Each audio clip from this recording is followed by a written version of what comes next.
Resulta que desde hace algún tiempo Venezuela ocupa el primer lugar en los titulares del mundo. Era un país que resultó célebre a partir de 1810. Nuestros ejércitos libertadores dieron la libertad a 5 países, regresaron a la frontera, mas nunca salieron de la frontera. Repentinamente todo el mundo está preocupado por Venezuela. Todos los diarios europeos publican primeras planas sobre los supuestos desastres de Venezuela. Estados Unidos está preocupadísimo, el presidente Obama, Trump seguramente se preocupará dentro de poco por Venezuela. Somos un país de unos 30 millones de habitantes, cerca de 1 millón de kilómetros cuadrados. ¿Por qué semejante obsesión con el tema de Venezuela? Pequeños detalles de preámbulo necesarios, no hay que olvidarlos de ninguna forma. Bajo el subsuelo de Venezuela está la 5ª parte de todos los hidrocarburos del planeta. Caramba. Venezuela tiene reservas de oro cuya aplicación puede cambiar el sistema financiero del mundo, que equivalen más o menos a 30 años del Producto Interno Bruto de Alemania. Actualmente una de las monedas divisas dominantes del mundo está cayendo porque no tiene ningún tipo de respaldo y se está planteando cambiar el sistema financiero a una divisa que tenga respaldo en oro. ¡Ah, caramba! Venezuela tiene reservas de hierro, de aluminio, de coltán, de todos minerales estratégicos que se puede desear. Tiene una tercera parte de su territorio bajo la Amazonia, con reservas extraordinarias de biodiversidad, agua, reservas vegetales, etc. Y lo más grave de todo, Venezuela ha estado determinando que todo ese patrimonio es de los venezolanos y no de las transnacionales. Desde luego, esto es una ofensa inadmisible. Contra Venezuela se ha declarado la guerra. Desde antes que el presidente Chávez llegara a la presidencia, comenzó una campaña de todos los medios de comunicación difamatoria, nacionales e internacionales. Los internacionales mienten sobre Venezuela, los nacionales replican esas mentiras o viceversa. Nadie sabe quién toma la iniciativa, pero hay un peloteo de mentiras continuo y una guerra política que ha asumido la forma de un golpe de Estado dado por el gremio patronal. Se intentó poner al presidente del gremio patronal como presidente de la República, fue derrotado por el pueblo.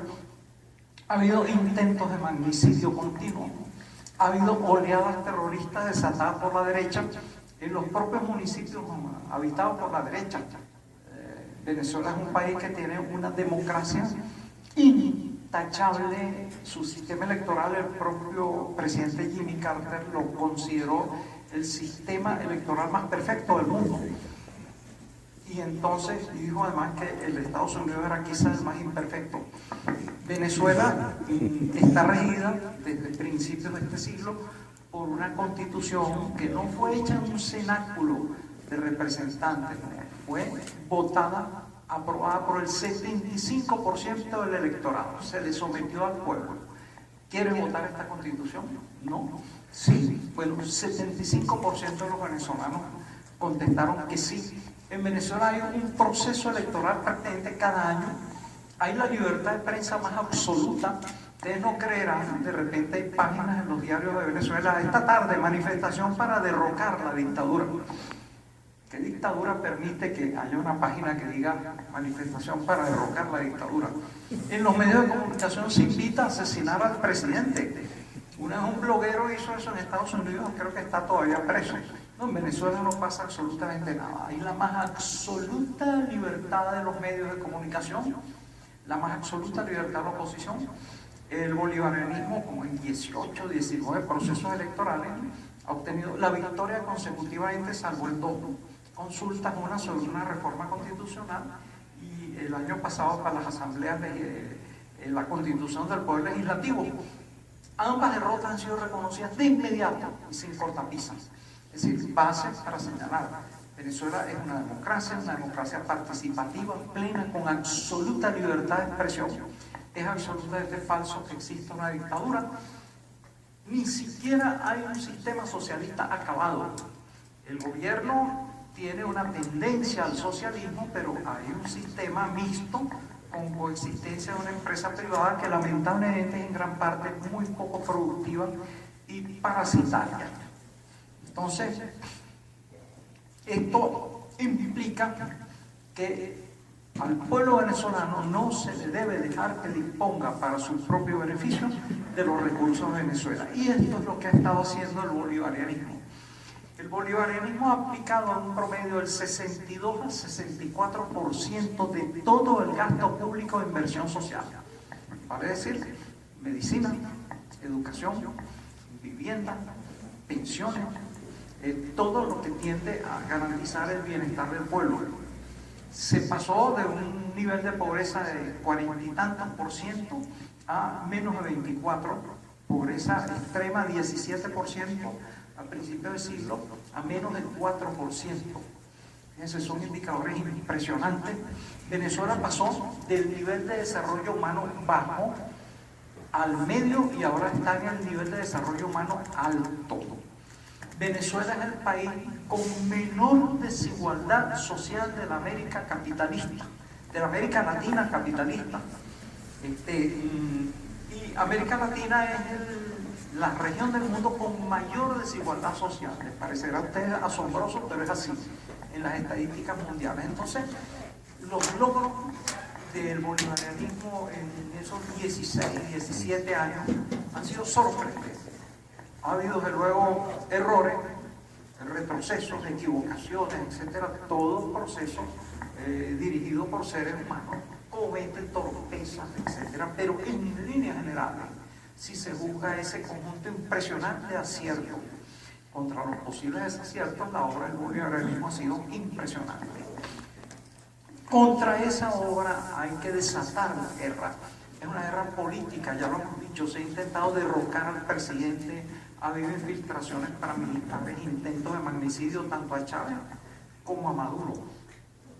Además, el país está rodeado de bases militares en el exterior de Estados Unidos, en las islas de Curazao, hay bases militares en Colombia, hay una infiltración paramilitar muy constante, pero además de eso últimamente ha reventado una guerra económica, es decir, sobre la cual los titulares en los periódicos se exageran infinitamente.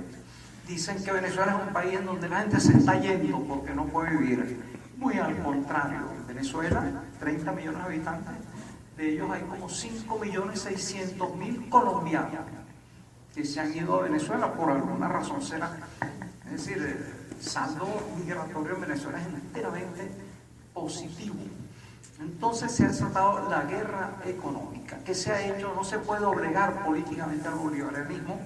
Sus logros, a pesar de errores o desaciertos que pueda haber, son impresionantes. El pueblo vota usualmente por él.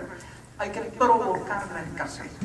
Obama ha declarado a Venezuela amenaza extraordinaria e inusual contra la seguridad de Estados Unidos. Una cosa que no ser tan trágica sería cómica. Un país de 30 millones de habitantes con un ejército muy pequeño, armamento convencional, ¿cómo va a ser una amenaza para la primera potencia atómica armamentista imperial del mundo? Por Dios santo. Obama ha dicho que hay que torcerle el brazo a Venezuela hasta que haga lo que quiere, etcétera. Vamos a decir que dirá Trump, pero será algo por el estilo. Ahora, ¿qué es lo que sucede en Venezuela? Como no se ha podido políticamente torcer la voluntad popular, se ha intentado entonces provocar el efecto político manipulando el abastecimiento de bienes básicos. Hay un libro extraordinario de Pascualina Curcio, La mano visible del mercado, guerra económica en Venezuela, que demuestra, entre otras cosas, cada vez que ha habido una consulta electoral, una coyuntura política, ha habido un pico de desabastecimiento. Qué extraño, coincidencia, demasiada coincidencia. En 16 años ha sucedido consecutivamente lo mismo. El último pico fue tan exitoso porque le entregó a la oposición la mayoría en el poder legislativo, que no ha bajado. Ahora, ¿a qué se deben esos picos de desabastecimiento? Nuestro capitalismo, veo el reloj con tanta continuidad para no abusar del tiempo de los compañeros. Si así no lo hago, que Dios y la patria me lo reclamen. Pero Ajá. No hay cosa peor que el que le toca de último en un foro y ve cómo el primer expositor se alarga. Bueno. Entonces, fíjense, Pascualina Curcio demuestra lo siguiente. La oposición dice, nuestro capitalismo es un capitalismo que depende de los subsidios del Estado, que le da dólares a tasa preferencial, etc. Los capitalistas dicen, ya no nos dan dólares preferenciales. Mentira.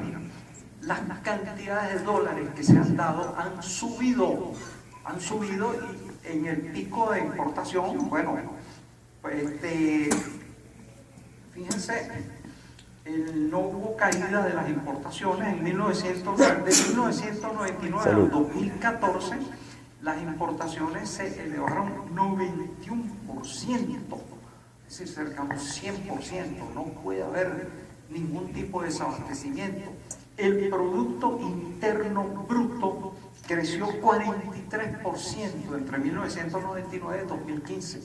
Es mentira que el socialismo haya producido una baja en la producción de bienes económicos.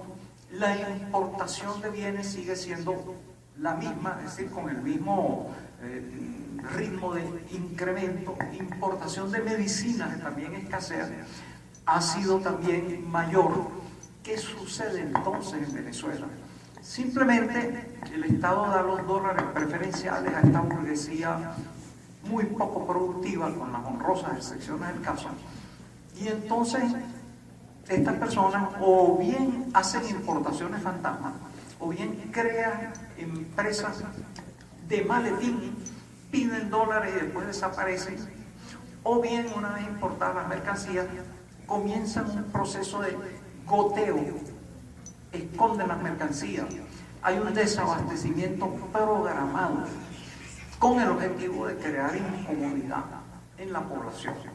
Es una incomodidad, claro, cuando la gente necesita bienes de consumo básico, no los consigue por largas colas, se crea una desazón y entonces esta situación se está haciendo progresivamente incómoda en Venezuela. Pero es una situación creada, repito, por un oligopolio. Lamentablemente los grandes importadores, a quienes el Estado les otorga cerca del 80% de las divisas preferenciales, no son más de una docena. Se habla también de que las empresas han sido nacionalizadas, no son productivas. No, apenas se les otorga 5% de las divisas preferenciales. Claro, algunas de ellas tienen dificultades de reposición de activos, de maquinarias, etc. Lo que sucede entonces en Venezuela es esto. Es decir, entre los bienes subsidiados por el Estado y el pueblo que los necesita, hay un tapón de distribuidores, un oligopolio, y parte de esos bienes también se va por la frontera. Resulta que como el Estado pone esos bienes a precios subsidiados, es un inmenso negocio superior al narcotráfico sacarlos en contrabando de extracción y venderlo en países vecinos. Por ejemplo, la gasolina. La gasolina es sacada en Venezuela casi gratuita, a un precio ridículo, y pasada la frontera vale 2 veces más, 3 veces más, 4 veces más. Cuando llegan unos 500 kilómetros vale 10 veces más. Los demás bienes pasa lo mismo con ellos. Entonces hay una tremenda operación de aniquilación económica de Venezuela, similar a la que se empleó contra Salvador Allende en Chile, similar a la que se empleó contra Nicaragua con el bloqueo que hubo contra Nicaragua, con visos parecidos a los del bloqueo contra Cuba, que ya dura más de medio siglo. Es decir, el imperialismo no varía ni siquiera su fórmula, la repite continuamente, y esa es la situación de Venezuela.